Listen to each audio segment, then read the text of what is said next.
따라하십니다. 너희도 회개하지 아니하면. 누가복음 13장 1절에서 9절 성서 일과를 따라 하나님 말씀 전할 때 은혜 되시기를 바랍니다.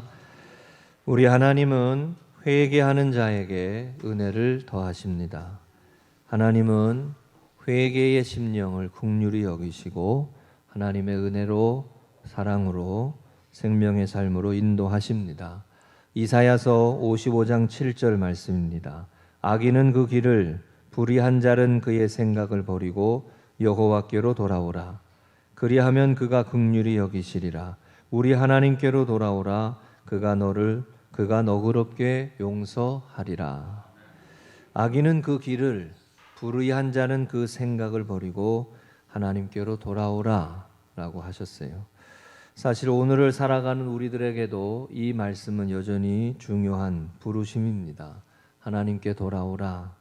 그 길을, 그 생각을 버리고 하나님께로 돌아오라. 우리가 그리스도인이 되었고 하나님의 자녀로 구원받은 자녀의 삶의 믿음의 걸음을 걷지만 여전히 우리는 회개해야 할 연약한 인생임을 고백할 수밖에 없습니다. 그래서 우리에게 회개를 요구하시고 말씀하시고 그 회개에 하나님 앞에 자신의 죄를 고백하며 나아가는 믿음의 모습들을 하나님이 긍휼히 여기시고 우리의 삶을 세워가시는 은혜로 인도하십니다. 만약 어떤 사람이 자기 자신에 대해서 회개할 것이 없다라고 생각한다면 거룩하신 하나님 앞에 자신의 삶의 모습을 세워가는 모습에 여전히 부족한 모습이다라고 말할 수밖에 없습니다.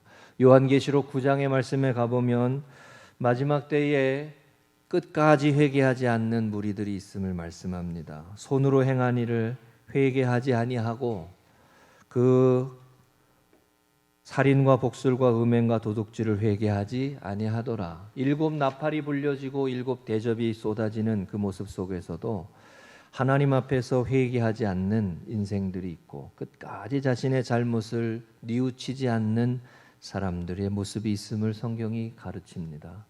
웨슬레 목사님은 그래서 이런 말을 남겼죠. 회개는 구원에 이르는 현관이다. 이런 말을 남겼습니다. 유명한 말이죠. 저와 여러분이 믿음의 살걸음을 이어가면서 오늘 특별히 사순절 세 번째 주일인데요. 오늘 회개에 대한 말씀인데 회개하고자 우리를 부르시고 세우시는 회개로 우리를 인도하시는 하나님의 인도하심을 따라갈 수 있는 믿음의 생활 되시기를 주의 이름으로 축복합니다. 이번 주간에 제가 이런 세상에서 어떻게 믿음을 지킬까라고 하는 책을 하나 들여다봤습니다. 원어로는 Brave by Faith 이렇게 믿음을 가지고 용기 있게 이 내용의 말씀은 다니엘의 시대를 말하면서 오늘날에 우리가 갖고 믿음으로 살아가는 하나님의 자녀로 살아가는 이 믿음의 발걸음이 마치 바벨론 속에 던져진 다니엘의 시대와 같다라고 말하는 내용입니다. 요즘에 우리의 신앙과 믿음을 말하면서 이 믿음을 지키고 믿음으로 하나님 앞에 바로 서기 위해서 이 시대 속에 어떻게 살아가야 할까라고 하는 교훈을 찾고자 할 때 다니엘서 말씀을 가지고 또 하나님이 주시는 음성으로 말씀으로 받은 모습이 꽤 많은데 이 시대가 회개하지 않는 시대고 이 시대가 탐욕에 욕망에 끌려가는 시대고 도무지 세속사회 속에 세상에서 먹고 살만하게 가지고 누리고 여유 있고 즐기면 전부라고 하는 세상 속에 이 세속사회 속에 거룩하신 하나님을 예배하며 믿음으로 살아가는 삶이 다니엘의 시대와 같다라고 말하는 내용입니다. 제가 이 말씀에 이 책에서 이 내용이 눈에 들어왔어요. 마지막 밑에 있는 부분. 지금도 여전히 믿음은 치러야 할 대가가 따름에도 불구하고 순종하는 것이다. 하나님의 가치를 붙들고 세속사회 속에서 거룩하신 하나님의 뜻대로 순종하며 살아가는 믿음의 모습의 선한 싸움을 싸워가는 것이 그것이 우리가 감당해야 할 이 시대의 믿음의 모습이라는 거예요. 그래서 다니엘서의 유명한 말씀 있죠. 하나님을 아는 자는 강하여 용맹을 떨치리라. 여러분, 우리 금성교회 성도님들, 우리 모두가 이 시대를 살아가면서 하나님을 아는 자로 용기 있게 믿음을 가지고 희생할 것을 희생하고 헌신할 것을 헌신하고 때로는 믿음을 가지고 살다가 손해를 본다고 하더라도 다니엘의 시대처럼 불구덩이에서도 건져주신 하나님을 믿으며 우리의 삶을 책임지시고 인도하시는 하나님을 신뢰하며 믿음에 바로 서시기를 주의 이름으로 축복합니다. 이 세속 사회 속에 도무지 회개가 없는 시대를 살고 있다는 거예요. 이 세속 사회 속에 하나님의 거룩하심 앞에 자신의 삶을 세울 줄 모르고 거룩하신 하나님 앞에 자신의 인생과 가정과 삶의 모습을 세울 줄 모르는 회개와 회심이 없다는 그런 세상을 살고 있다는 거예요. 그러나 우리는 거룩하신 하나님 앞에 우리의 자신을 돌아보고 회개할 것을 찾고 우리의 삶을 뉘우치고 깨닫게 하시는 은혜를 구하고, 제가 예전에 한번 접촉사고가 났거든요. 한번 자동차 운전을 하다가 예전에 한번 말씀드린 적이 있는데, 이야기를 하다 보니까 자기 잘못은 하나도 없대. 차가 부딪혔는데, 아니 그렇더라고요. 제가 그걸 겪으면서 무슨 생각했냐면, 잘못했다고 인정하면 큰일 나는 거구나. 제가 그때 그런 거 생각했어요. 잘못했다고 인정하는 순간 그게 다 돈이요. 세상을 살다 보니까 그런 게, 내가 잘못했다고 인정하면 그게 다 돈이요 보니까. 아니 그래서 제가 그랬어요. 아니 차가 두 개가 부딪혔으면 나도 좀 잘못했고 그쪽도 좀 잘못하신 거 아니냐고 그랬더니 자기는 끝까지 잘못이 없대. 끝까지. 뭐 어떻게 해요? 경찰 불렀지. 뭐 어떻게 해야 돼? 그렇더라고요. 여러분, 회개하는 심령에 복이 있습니다. 자신의 잘못을 깨닫는 자에게 복이 있습니다. 오늘 본문의 말씀, 회개에 대한 말씀이에요. 예수님께서 하나님의 나라를 선포하실 때 이 말씀하셨죠. 이르시되 때가 찼고 하나님의 나라가 가까이 왔으니 회개하고 복음을 믿으라. 따라하시죠. 회개하고 복음을 믿으라. 하나님의 나라의 역사는 회개하는 심령에서 열리는 거예요. 하나님의 나라, 하나님이 다스리시는 은혜는 내 죄를 깨닫고 내 허물을 깨닫게 하시는 은혜를 통해서 시작되는 거예요. 아멘이세요? 하나님 앞에 내 자신의 모습을 보고 하나님 앞에 우리의 모습을 보고 우리의 모습을 세우는 거, 여러분 그게 예배입니다. 거룩하신 하나님 앞에 내 삶을 세워가는 거예요. 말씀 앞에 내 삶을 세우는 거예요. 오늘 본문의 말씀으로 택한 마태복음 13장에 이 말씀 앞에 내 자신을 세워보는 거예요. 우리의 삶을 세우고 하나님이 그 속에서 무엇이라고 말씀하시는지 음성을 듣고 따라가는 거예요.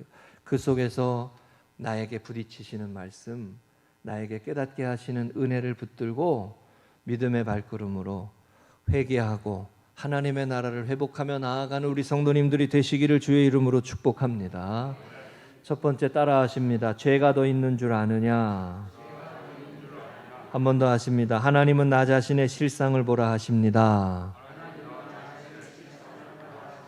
2절에 대답하되 이르시되 너희는 이 갈릴리 사람들이 이같이 해 받음으로 다른 모든 갈릴리 사람보다 죄가 더 있는 줄 아느냐 그러셨어요. 죄가 더 있는 줄 아느냐? 우리는요, 어떤 일이 생기면요, 어떤 사람의 때문인가를 먼저 따져요. 누구 때문이라고.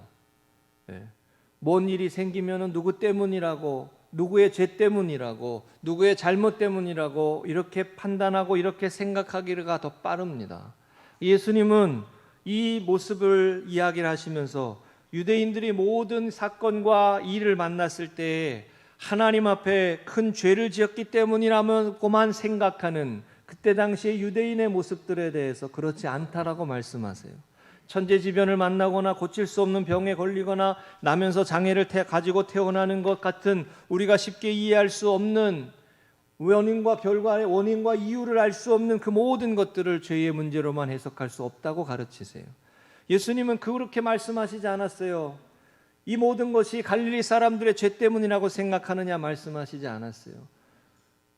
유대 사회의 이러한 통념과 고정관념을 깨뜨리고 나면서부터 장애로 가지고 태어난 사람들이 누구의 죄 때문이냐, 부모의 죄 때문이냐, 조상의 죄 때문이라고 말하는 거에 과거의 이유 때문이 아니라 오히려 요한복음 9장 2절 3절에 보면은 그에게서 하나님의 일을 나타내시고자 함이라라고 미래로 말씀하셨어요. 과거의 이유 때문이 아니라 어떤 사건을 만나고 사고를 만나고 문제를 만나고 어려움을 만났을 때 과거의 때문만이 아니라는 거죠. 오히려 그 모습을 통해서 하나님이 영광을 받으시기 위함이라고, 오히려 그 모습을 통해서 하나님이 놀라운 일들을 이루시기 위함이라고 말씀하셨어요. 그 모든 우리의 삶의 모든 사건과 사고와 문제가 과거의 죄 때문만은 아니라는 거예요. 여러분, 우리가 이 말씀을 잘 기억해야 돼요.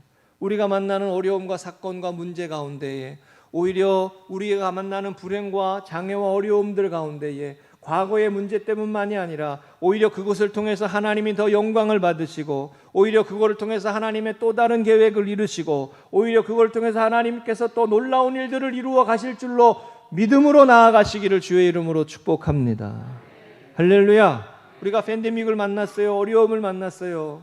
이번 주간에도 한 주간 두 주간 격려하시고 나오신 우리 성도님들이 있어요. 저도 잔기침이 계속 있고 그래요. 오늘 얘기 들어보니까 우리 하이민의 가정도 그렇다고 얘기가 또 있고, 우리 교회 학교 아이들이 특별히 그렇고, 우리 쌍둥이 찬인의 가정도 지나갔고 그래요. 우리 아이들이 다들 그러니까 교회 학교가 모이기가 지금 어려운 모습들 속에 있어요. 여러분, 우리가 이 모습을, 이 과정을 지나지만 이 과정을 통해서 또 다른 하나님의 은혜가 임하시기를 기도하고, 또 다른 이끄심이 있기를 기도하고, 우리 찬양대가 이렇게 네 분이 모여서 중창을 하지만 이것도 하나의 추억이 되고 은혜가 되고 또 다른 시작이 되도록 기도하고. 할렐루야. 어떤 사건과 문제를 만났을 때 누구 때문이라고만 얘기하지 말고, 과거에 욥도 몰랐잖아요. 여러분, 우리가 욥기를 보면서 욥이 하나님 앞에 내가 왜 이런 문제를 당해야 합니까? 왜 이런 사건을 만나야 합니까? 라고 몰랐지만 그 모습 속에 거기로만 머물지 말고 그걸 통해서 또 다른 일을 이루어 가실 하나님의 인도하심을 따라가는 믿음의 사람으로 서야 할 줄로 믿습니다. 1절에 빌라도가 어떤 갈릴리 사람들의 피를 그들의 제물에 섞은 일이라고 이야기했어요. 이 내용이 전후 사정이 정확하게 나와 있지 않지만 갈릴리 사람들이 희생 제물로 드릴 짐승을 잡을 때에 빌라도가 군인들을 보내서 갈릴리 사람들을 죽인 사건이 일어난 거예요. 빌라도가 당시에 총독이잖아요. 그러니까 갈릴리 사람이라고 하는 가난하고 소외되고 힘없는 사람들이 어느 누구의 도움도 받지 아니하고 로마의 폭정과 살인과 그 폭행으로 인하여 죽임을 당한 그 일들이 벌어진 일들이 누구의 죄 때문이냐라고 물었다는 거예요. 그때 예수님의 대답은 그 사람들의 죄 때문이라고, 어떤 죄 때문이라고 바라보지 말고 그 사람들의 사건과 사고와 어려움들을 바라보며, 우리도 하나님 앞에 죄 많고 허물 많은 인생이고 똑같이 심판받을 수밖에 없고 어려운 일을 당할 수밖에 없는 사람임을 돌아보고 회개의 기회로 삼고 내 자신을 돌아볼 기회로 삼으라고 말씀을 하시는 거예요. 똑같은 말씀이 실로암에서 망대가 무너져 치어 죽은 18사람이라고 나옵니다. 실로암에서 물을 얻기 위해서 그 실로암 물가에서 일을 보기 위해서 왔다가 갑자기 망대가 무너져가지고 18명이나 죽은 거예요. 사고가 난 거예요. 그 사고에 누구의 죄 때문이라고 말하고 무엇 때문이라고만 말하고 그렇게 이야기한 것이 아니라 그 사건을 바라보며 우리 자신이 하나님 앞에 회개할 것이 없는지, 우리도 똑같은 어려움과 사건과 문제를 만날 수 있는 그런 연약한 인생임을 기억하고 하나님 앞에 회개할 수 있는 기회로 삼아야 한다는 거예요. 우크라이나가 전쟁이 났습니다. 남의 나라 이야기로만 먹는 게 아니라 우리도 그런 일을 겪을 수 있다는 것을 기억하고 우리 자신의 모습을 보아야 한다는 거예요. 어제 뉴스에 보니까 우크라이나 국민들이 모여가지고 KBS 기자가 들어가서 후방 쪽에 들어가 보니까 사람들이, 제가 정말 눈물이 나더라고요. 가정을 열어놓고 피난 온 사람들을 이렇게 모으고 음식을 만들어가지고 개인별로 차량을 해가지고 사람들이 가져가가지고 전방에다가 물자 보급하고 이 전쟁을 끝까지 항거하겠다고 그 모습이 있더라고요, 여러분. 제가 그 모습을 이렇게 보면서 야, 우크라이나가 이 전쟁을 버텨내겠다 이런 생각도 얼핏 들었어요. 제국이죠, 러시아가. 제국의 힘을 가지고 그냥 눌러버리는 거 아니에요. 예수님이 이 말씀을 하시는 이유는 다른 사람의 비극을 보면서 나는 아니니까 괜찮아, 나는 이런 불행을 겪지 않았으니까 괜찮아, 이런 생각으로 안일하게 있지 말고 우리의 삶을 돌아보며 하나님 앞에 회개해야 할 모습들을 돌아봐야 한다고, 회개의 기회로 삼아야 한다고 라고 말씀하시는 거예요. 이 비슷한 말씀이 바리새인과 세리의 기도의 비유의 말씀에 나와요.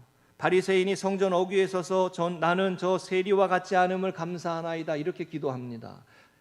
예수님은 이 바리새인의 기도를 받지 않으셨다라고 했어요. 상대적으로 다른 사람보다 낫다는 것에 감사하다고 바리새인이 기도하는 그 기도가, 자기는 세리보다 계명도 지키고 헌신하고 저 세리보다 더 경건하게 어느 정도 살았으니까 감사하다고, 저 세리보다는 괜찮으니까 그래도 괜찮은 인생이지 않냐고 말하고 있는 바리새인의 기도를 듣지 않으시고, 죄가 많고 허물이 많아도 하나님 나는 죄인입니다, 하나님 내 죄를 용서해 주세요 라고 기도하는 세리의 기도를 들으신다는 거예요. 회개에 대한 말씀이죠. 여러분, 이 비유의 말씀이 누가복음 18장 9절에 가보면 자기를 의롭다고 믿고 다른 사람을 멸시하는 자들에게 이 비유를 말씀하셨다는 거예요. 회개가 없는 사람에게 주시는 말씀인 거예요. 하나님 앞에 자신의 삶을 돌아보지 않고 나는 의롭다고, 나는 괜찮다고 위선적임에도, 여러분 바리새인이나 세리나 죄인이기는 똑같아. 교인이나 세상 사람이나 죄인이기는 똑같잖아요. 아니요? 목사나 일반 사람들이나 하나님 앞에 죄인이기는 똑같아요. 하나님이 우리 앞에 바로 서는 일은 회개하는 삶을 사는 거예요. 내 자신의 모습을 돌아보고 종교적인 위선에 얽매이지 않은지를 돌아보는 거예요. 여러분과 제가 하나님 앞에 회개하는 사람으로 사순절 세 번째 주간을 지나며 우리 자신을 돌아보며 나는 아니니까 괜찮아 이런 아니라면 머물지 말고 오늘 이 시대를 살아가며 하나님 앞에 어떠한 모습으로 회개하며 살아야 하는지를 돌아보고 기도하고 은혜를 구하며 나아갈 수 있는 분들이 되시기를 축복합니다. 누가복음 15, 우리 이번 주간의 말씀이 22장 31절 32절에 이 말씀이 있었어요. 오늘 우리가 베드로의 기도라고 우리 찬양 드렸는데, 시몬아 시몬아 보라 사탄이 너희를 밀가부르듯 하려고 요구하였으나 그러나 내가 너희를 위하여 내 믿음이 떨어지지 않기를 기도하였노니 너는 돌이킨 후에 내 형제를 굳게 하라. 이번 주간의 새벽 기도에 이 말씀이 있었습니다. 한 번 더 따라 하시죠. 너는 돌이킨 후에 내 형제를 굳게 하라. 제가 이번 주간에 이 구절의 말씀이 은혜가 되었습니다. 예수님이 세 번이나 예수님을 부인할 줄 알고 베드로에게 하셨던 말씀이고, 부인할 줄 알고 주님 나는 예수님을 부인하지 않겠습니다 라고 말하는 베드로에게 이 말씀을 하셨어요. 내 믿음이 떨어지지 않기를 기도하였고 너는 돌이킨 후에 형제를 굳게 하라. 부인하지 않고 완벽한 사람일 것이라고 베드로를 말씀하시는 게 아니고, 이미 부인할 줄 알고 연약해서 넘어질 줄 알고 쓰러질 줄 알고 죄 가운데 허송세월하고 허무하게 인생을 살아가기 쉬운 인생이라는 걸 알고 계신 거죠. 그러니까 우리에게 중요한 건 뭐예요? 돌이킨 후에, 회개한 후에, 회개하며 뉘우치며 뒤돌아서서 실패했어도 넘어졌어도 실망 가운데에 허송했어도 허송세월했어도 다시 돌이키며 오히려 형제를 굳게 하며 나아가는 이 믿음의 발걸음을 세워가라고 하시는 거예요. 할렐루야. 돌이킨 후에 내 형제를 굳게 하라. 그래서 요한복음 8장에 예수님이 가늠하다 현장에서 붙잡힌 여인에게도 이 말씀하셨죠. 예수께서 이르시되 나도 너를 정죄하지 아니하노니 가서 다시는 죄를 범하지 말라. 가서 다시는 죄를 범하지 말라. 여러분, 세상 사람들은 이렇게 생각해요. 교회 다니는 사람은 죄가 전혀 없고 깨끗하고 완전하고 그런 사람일 거라고 생각해요. 그래요? 나도 안 그래. 나도 안 그래. 그럴 리가 없어요. 차이는 이거예요. 회개하고 회심하고 돌이키고 매주마다 하나님, 거룩하신 하나님 앞에 나를 세우는 거예요. 말씀 앞에 나를 세우고, 완벽해서가 아니라 연약한 인생이기 때문에 회개하는 자에게 복이 있는 줄로 믿습니다. 회개의 눈물이 마르지 않는 신앙생활 하시기를 주의 이름으로 축복합니다. 두 번째입니다. 따라 하십니다. 너희도 만일 회개하지 아니하면. 한 번 더 하십니다. 하나님은 경고하시고 깨닫게 하십니다. 5절이죠. 너희에게 이르노니 아니라 너희도 만일 회개하지 아니하면 다 이와 같이 망하리라. 갈릴리 사람들이 해를 당하고 사고를 당하고 로마의 총독 빌라도로 인하여서 고난을 당한 이 일로를 인하여 강 건너 불구경하듯 그냥 나는 아니니까 괜찮아 라고 하는 모습으로 넘어가지 말고 그 모습을 바라보며 회개의 자리로 나아가라고 말씀하시는 거예요. 여러분, 하나님은 경고하시는 하나님이세요. 하나님은 경고하시는 하나님이세요. 제가 예전에 제자훈련 전액교회에서 했을 때 한 챕터의 내용의 주제가 이거였어요. 경고하시는 하나님. 탐욕과 욕망을 가지고 자신의 생각과 자신의 판단만으로 살아가며 우리가 이사야서 말씀에 아까 보았던 것처럼 악인은 그 길을 버리고 악한 자는 그 생각을 버리고 하나님께로 돌아오라 그랬는데 여전히 탐욕과 욕망과 편리함만을 가지고 세상을 살며 여전히 자신의 유익에 눈앞에 보이는 유익만을 가지고 살아가는 그런 모습들을 가운데 하나님 우리에게 경고하시는 하나님이에요. 아담아 내가 어디 있느냐? 아담아 내가 어디 있느냐? 선악과를 따먹고 하나님의 낯을 피하여서 숨어있는 아담을 다시 부르시는 거예요. 아담아 내가 어디 있느냐? 경고하시는 하나님, 부르시는 하나님.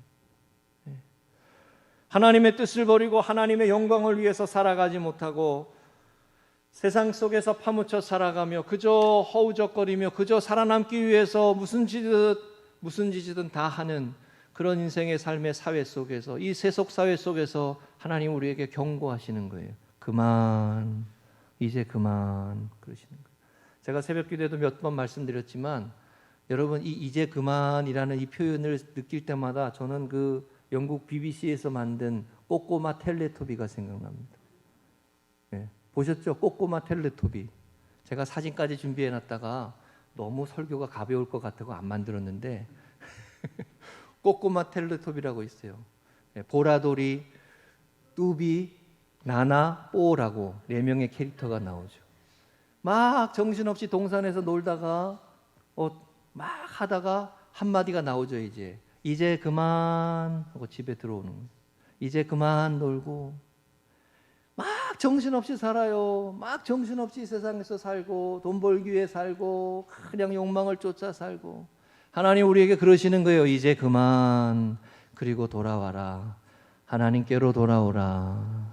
하나님의 뜻대로 살아라. 하나님의 명령을 따라 살자. 여러분 그게 복이 있는 생활이 되는 줄로 믿습니다. 그게 하나님이 아담을 선악과를 따먹은 아담을 부르시는 그 부르심의 모습 속에 있어요. 아담아 내가 어디 있느냐? 너가 있는 자리가 지금 무엇이냐? 왜 하나님의 명령과 뜻을 버리고 그렇게 멀리 가 있느냐라는 말씀이죠. 아모스 2장 7절의 말씀에 가보면 주 여호와께서는 자기의 비밀을 그 종 선지자들에게 보이지 아니하시고는 결코 행하심이 없으시니라 이런 말씀이 있어요. 제가 이 말씀을 가끔 인용하죠. 하나님께서 선지자들에게 말씀하신다는 거예요. 선지자를 통해서 가르치신다는 거예요. 성경을 통해서 말씀하시고 설교자를 통해서도 말씀하시고 다윗에게 나단 선지자를 통해서 말씀하시고 예레미야 선지자를 통해서도 말씀하시고 성전에 나와가지고 말씀을 들으며 하나님의 경고하시는 음성을 들을 줄 아는 믿음의 성도님들이 되시기를 주의 이름으로 축복합니다. 그 하나님께서 말씀을 통해서 우리에게 깨닫게 하시고 이제 그만하게 하실 때 그것을 은혜로 알고 순종하며 나아가는 거예요. 세속사회 속에 욕망의 끝없는 삶의 모습 속에 하나님의 뜻대로 믿음을 가지고 때로는 손해를 보지만 하지 않을 것, 할 수 있는 것, 하지 않는 것, 그게 믿음이라고. 아멘이시죠? 요즘에 여러분 코로나를 겪고 있기 때문에 코로나 팬데믹이 2년이 넘었잖아요. 생태계 위기와 기후의 위기의 경고가 이미 우리 뉴스를 보면서 많이 보지 않습니까? 화석연료를 그만하고 한 10년 후면은 우리 교회 이제 차도 다 전기차로 바뀔 것 같아요. 10년 후면. 지금 뭐 온 세계가 그렇게 바꾸어가고 있잖아요. 환경 파괴 때문에. 인류가 만들어가는 욕망의 이 동기 이거를 멈추지 않는 한 환경 파괴는 사라지지 않고 계속 반복될 것이라고 이미 경고등이 켜졌습니다. 그런데 사람들은 여전히 편리한 대로 살아요. 여전히 그렇게 삽니다. 인간이 가지고 있는 욕망이 함께 이거를 바꾸어 가지를 못해요. 제가 이번 주간에도 한번 배달 음식을 먹어봤어요. 배달 음식 시켜 먹어보셨죠? 예? 집에서 다 식사하시는구나. 안 하시고. 제가 배달 음식을 시켜 먹어보니까 너무 편한 거예요. 너무 편한 거예요. 그래서 제가 어디 다이어트 프로그램을 한번 봤어요. 다큐멘터리. 거기에 살을 빼려고 하는 어떤 아주머니가 한 분 있는데, 이분이 야식을 너무 좋아하는데 이분이 이렇게 말하더라고요. 배달 음식을 시켜놓고 그 30분 동안 배달 기사가 배달해 오는 그 시간이 너무 행복하대. 그 시간을 참을 수가 없대. 너무 그 시간이 좋다는 거예요. 예? 그리고서는 그거를 그러니까 하여튼 뭐 지난 주일 저녁에도 제가 아내하고 애들이랑 있을 때 답하기 귀찮으니까 한번 시켜 먹어보자. 그러고서는 먹어보니까 설거지를 안 해도 되니까 너무 좋은 거죠. 예. 근데 이 부분에 있어서 빨간 등이 하나 켜진 게 있어요. 이게 일회용 쓰레기가 너무 많다는 거죠. 그죠? 2년 동안 배달 음식으로 인해서 일회용 쓰레기가 엄청나다는 거예요. 한 30% 넘게 배출이 되고 있다는 거예요. 그래서 이 쓰레기 배출량이 사진 좀 보여주세요. 하루 평균에 작년에 플라스틱 쓰레기 배출량, 해변에 쌓여져 있는 쓰레기의 80%가 일회용 용기라는 거예요. 그러니까 이 부분에 우리가 이 부분을 바꾸어 가야죠. 교회가 일반 세상 사람들이나 젊은 사람들 이런 사람들 그냥 눈앞에 지금 당장 편리하니까 그냥 이걸 하는데, 이거 시간이 지나면 이거 감당을 못 하는 거죠. 이게 여러분, 인간이 가지고 있는 욕망이 편리함이랑 부딪히니 합해지니까 안 바뀌어요. 이게 어떤 사건을 만나고 큰 위기를 만나기 전까지 안 바뀌어요. 이게 팬데믹이라는 현상을 만나고 2년 3년 동안 우리가 이렇게 고생을 하면서도 이게 바뀌어질 것 같지가 않아요. 계속 금방 또 늘어나고 이런 모습이 있겠죠. 사람이 가지고 있는 탐욕, 인간이 가지고 있는 욕망, 그것이 결국 죄의 끝에 사망의 종로로 타다가 하나님이 주시는 심판을 만나기 전까지 사람들이 안 바뀌어요. 여러분과 제가 하나님 앞에 회개하며 변화되어지는 삶을 살아가는 것이 복 있는 삶이고 축복의 삶인 줄고, 세상을 거룩하게 세워가며 아름다운 은혜의 모습들 세워가는 것인 줄로 믿으시기 바랍니다. 그러니까 우리 교회도 이 환경적인 부분에 이거 해야 됩니다. 우리 교회도. 지난 주간에 누가복음 21장 34절 36절에 종말과 재림에 대한 말씀하시면서 이 말씀이 있었어요. 너희는 스스로 조심하라. 그렇지 아니하며 방탕함과 술 취함과 생활의 염려로 마음이 둔하여지고 뜻밖의 그날이 덫과 같이 너희에게 임하리라. 항상 기도하고 깨어 있으라. 여러분, 이 말씀에 방탕함과 술 취함과 생활의 염려로 마음이 둔하여진다 그랬어요. 마음이 둔하여지는 게 뭐예요? 깨어있지 못하고 잠자는 거예요. 그냥 세상이 흘러가는 대로 따라가 버리는 거예요. 어떤 깨어있지 못하고 말씀 앞에서 하나님이 주시는 경고의 말씀에 깨닫지 못하고 돌이키지를 안 하고 그냥 계속 가는 거예요. 방탕함이 뭐예요, 여러분? 비전이 없으니까, 꿈이 없으니까 그냥 세상에서 연락과 즐기는 것으로 끝나는 거예요. 우리 지난 주간에 아브라함에게 하나님께서 약속의 말씀 주시면서 뭐라 그랬어요? 하늘의 별과 같이 너희의 자손을 많게 하리라. 하나님의 약속의 말씀을 붙들고 꿈꾸게 하셨어요. 비전이 있단 말이죠. 하나님의 나라의 역사는 하나님이 인도하시는 그 비전을 쫓아가고 하나님의 꿈을 따라서 사명을 가지고 나아가는 삶이 되어야 되는 거예요. 사명이 있는 사람이 돈을 함부로 쓰는 거 보셨습니까? 꿈이 있는 사람이 물질을 함부로 쓰고 시간을 함부로 쓰는 거 보셨나요? 꿈이 없고 비전이 없으니까 방탕한 거예요. 하나님의 나라에 대한 꿈이 있고 하나님의 나라에 대한 비전이 있고 하나님의 뜻을 이루어가고 거룩한 하나님의 나라의 역사를 세워가야지. 그런 사람이 방황할 수 있나요? 방탕하지 않죠. 돈을 어떻게든 아껴가지고 하나 더 배우려고 그러고 어떻게든 아껴가지고 하나님의 영광을 위해서 쓰려고 그러고. 우리 교회가 그런 교회 되시기를 축복합니다. 방탕함이라는 건 그거예요. 방탕함으로 그냥 세상 따라 시류에 따라 흘러가는 거예요. 그리고 술 취함에 상처받았으니까 술 먹고, 기분 나쁘니까 술 먹고, 금요일이니까 먹고. 이 은혜가 안 된다 이거. 그냥 정신이 없어. 제가 한번 이렇게 속리단인가 저기 가보니까 정신이 없어. 속리단 길 어딘지 모르시나? 그거 있잖아요. 네. 정신이 없어. 먹고 마시고 부어라 마셔라. 야, 거기 가면 우리나라 망할 것 같아. 제가 보면 망할 것 같아. 마음이 둔하여지고 항상 깨어 있으라. 항상 깨어 있으라. 마음이 둔하여지지 않도록. 이 말씀이 뭐예요? 경고하시는 하나님의 말씀을 듣고 내 삶을 바꾸어 가야 한다는 거죠. 하나님의 뜻에 내 삶을 맞추어 가야 한다는 거죠. 하나님의 비전에, 하나님의 계획에, 하나님의 인도하심에 내 삶을 맞추어 갈 줄 아는 신앙생활 되어야 한다는 것이죠. 그게 여러분 회개가 없이 됩니까? 말씀의 앞에 바로 서지 않는 삶이 없으면 되나요? 하나님의 말씀 앞에 우리의 삶을 세워서 경고하시는 하나님의 음성을 따라 이제 그만이라고 하실 때 아멘, 내가 주의 뜻대로 살겠습니다. 하나님의 영광을 위해서 살겠습니다. 그렇게 경고하시는 하나님의 인도하심을 따라 믿음으로 순종하며 나아간 우리 성도님들 되시기를 축복합니다.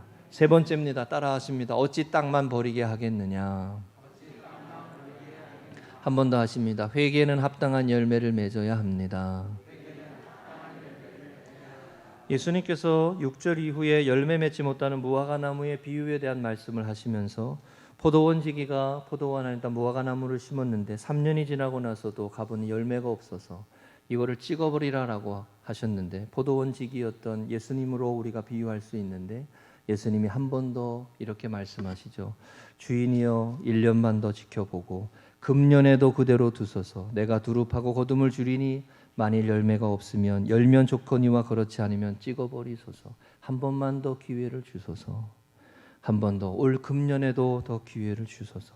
이 말씀이 무슨 말씀이에요, 여러분? 회개하고 회심하고 변화된 삶을 살아가는 모습에는 열매가 뒤따라야 한다는 것이죠. 결과가 있어야 한다는 것이죠. 예. 우리가 하나님 앞에 우리의 삶의 모습을 변화시켜 나아갈 때 우리의 삶의 실천과 결심과 결단으로 인해서 열매가 있으시기를 주의 이름으로 축복합니다.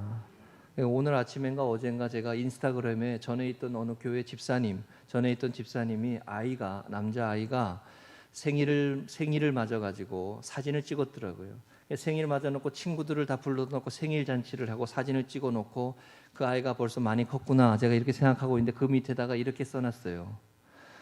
생일 축하해. 엄마도 열심히 수고했어. 이렇게 써놨어요. 엄마도 열심히 했어. 이렇게 써놨어요. 네? 아이가 아직 그 말의 의미를 다 알지는 못하지만 여러분 아이들이 그냥 크나요? 제가 해보니까 그냥 안 크더만. 누구야 그냥 낳아놓으면 큰다고 하신 분들이 아이들은 그냥 안 커요. 예? 아이들을 위해서 헌신하고 섬기고 기도하고 예.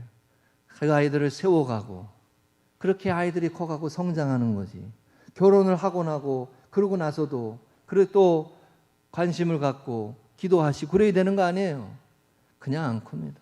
부모의 헌신이 있고 부모의 사랑이 있고 부모의 섬김이 있고 희생이 있기 때문에 그런 것이죠. 열매는 헌신이 있고 섬김이 있기 때문에 맺어지는 것입니다. 여러분과 저의 믿음의 발걸음에 열매가 있는 그런 신앙생활 되시기를 주의 이름으로 축복합니다. 17세기의 저명한 주석가인 매튜 헨리가 이런 말을 남겼습니다. 죄를 강하게 깨닫는다 해도 거기에 실질적인 회심이 따르지 않는 경우가 많다.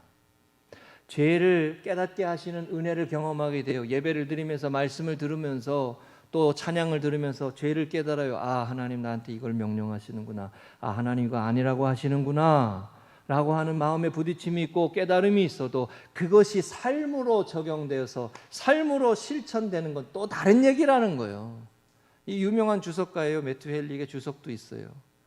죄를 깨닫게 하시는 것도 놀라운 은혜인데 회개하는 심령이 갖게 하는 것도 놀라운 은혜인데 그 회개하는 사람이 삶으로 실천이 되어지고 변화가 되어지고 인생이 바뀌고 삶의 방향이 바뀌는 건 또 다른 얘기라는 거예요. 3년 동안 무화과 나무가 열매 맺기를 바랬지만 기다렸지만 그러나 다시 가서 보니까 열매가 없어요. 여러분 예수님은 회개에 합당한 열매를 맺으라고 누가복음 3장 7절과 9절에도 이렇게 말씀하셨죠. 회개에 합당한 열매를 맺으라. 이미 도끼가 나무 뿌리에 놓였으니 라고 했어요. 사명을 감당하지 못할 때 열매가 없는 사역이 되고 열매가 없는 인생이 될 때, 그럴 때 도끼가 나무 뿌리에 놓여 있다라고까지 말씀하셨어요. 이게 물론 바리새인과 서기관들 그때 당시에 율법 주의자들에게 주셨던 말씀이었지만 우리가 이 말씀 기억해야 됩니다. 누가복음에서 회개에 합당한 열매를 가장 잘 맺었던 사람의 대표적인 인물은 삭개오입니다. 삭개오. 우리가 누가복음의 말씀에 보면 부자 관리가 예수님의 말씀을 듣고 근심하고 그냥 돌아갔죠. 내가 어떻게 해야 영생을 얻겠습니까? 라고 물었지만 주님의 말씀을 들었지만 하나님의 말씀이 구약에 뭐라고 했느냐? 십계명의 말씀을 댔어요. 나 어려서부터 이 말씀을 들었고 이 말씀대로 살았다고. 그런데 예수님은 한 가지 부족한 것이 있다고 말씀하셨고 그 주님의 말씀에 순종하지 못하고 근심해서 갔어요. 그러나 삭개오는 자기가 작은 키로 돌무화과 나무 올라가서 주님이 오시는 것을 보았을 때 눈이 맞춰주고 주님께서 자신의 집에 들어오고 자신의 이름을 불러주는 것으로 인하여서 그의 삶이 변하였을 뿐만 아니라 다른 삶을 살겠다고, 변화된 삶을 살겠다고, 내가 누구의 것을 토색한 일이 있으면 4배나 갚겠다고, 내 소유의 절반을 가난한 자들에게 나누어주고 주님을 따라가겠다고 하는 실천과 결심과 결단이 있었다는 거예요. 말로만 회개하지 말고, 말로만 예수님 믿는다고 말하지 말고 뭔가 실천이 있어야 되는 거예요. 행동이 있어야 한다는 거예요. 누가복음 제가 몇 번 이 말씀을 드리죠. 누가복음에서 삭개오의 이야기가 보통 이야기가 아니라고. 여러분 키가 작거나 크거나 삭개오 같으면 되는 거예요. 얼굴이 아이고 이 장로님 특별히 아멘 크게 하셨어요. 예. 얼굴이 잘생겼거나 못생겼거나 그런 거 영적인 삶에 그게 뭐 중요해요. 하나님의 말씀에 회개하고 말씀에 부딪힘이 있고 삶을 돌이키고 결실을 맺고 열매가 있고 지금 당장 우리의 가정에서도 우리의 삶에서도 그 삶의 열매를 변화된 열매를 맺어가는 삶이 될 때 저와 여러분의 삶이 하나님의 나라를 경험하고 은혜의 삶을 축복을 경험하게 될 줄로 믿습니다. 사순절 세 번째 주간 회개에 대한 말씀입니다. 이 회개에 대한 말씀이 어려울 수밖에 없지만 여러분 회개를 요구하시며 가르치시는 주님의 말씀을 우리가 기억하고 하나님 앞에 우리의 자신을 돌아볼 수 있는 믿음의 생활이 되시기를 주의 이름으로 축복합니다. 야고보서 1장 25절에 야고보서 기자는 이렇게 말했습니다. 자유롭게 하는 율법을 들여다보고 온전한 율법을 들여다보고 있는 자는 듣고 잊어버리는 자가 아니요 실천하는 자니 그 사람은 그 행하는 일에 복을 받으리라. 자유롭게 하는 온전한 율법을 들여다보고 있는 자는 듣고 잊어버리는 자가 아니요 목사님은 설교하세요 나는 나대로 살게요 그게 아니고 그죠? 하나님의 말씀을 듣고 그 말씀에 반응해서 한 가지라도 하나라도 내가 주님의 뜻대로 살아야지. 주님 뜻대로 살기로 했네. 주님 뜻대로 살기로 했네. 할렐루야. 말씀 정리합니다. 하나님은 우리의 인생에게 회개를 말씀하십니다. 갈릴리 지역 사람들이 가난하고 어렵고 힘겨운 그 갈릴리 지역 사람들이 로마의 총독으로부터 살인을 당하고 고난을 당한 그 모습을 보시며 누구의 죄 때문이냐라고 묻는 제자들을 향해서 그 모습을 보고 우리 자신을 먼저 보자. 내 자신의 죄에 회개할 것이 없는지 돌아보자라고 말씀했어요.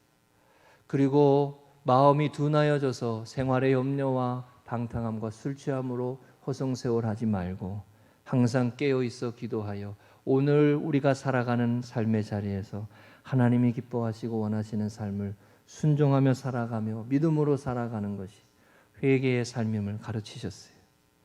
그리고 회개에 합당한 열매를 맺어가는 삶을 말씀하셨습니다. 저와 여러분이 하나님 앞에 올 한 해에도 아름답게 열매 맺는 사역이 될 수 있도록 기도하시고 복음에 합당한 은혜의 삶을 맺어갈 수 있는 믿음의 걸음이 되셔서 하나님의 영광이 가득 임하는 은혜의 생활이 되시기를 주의 이름으로 축복합니다.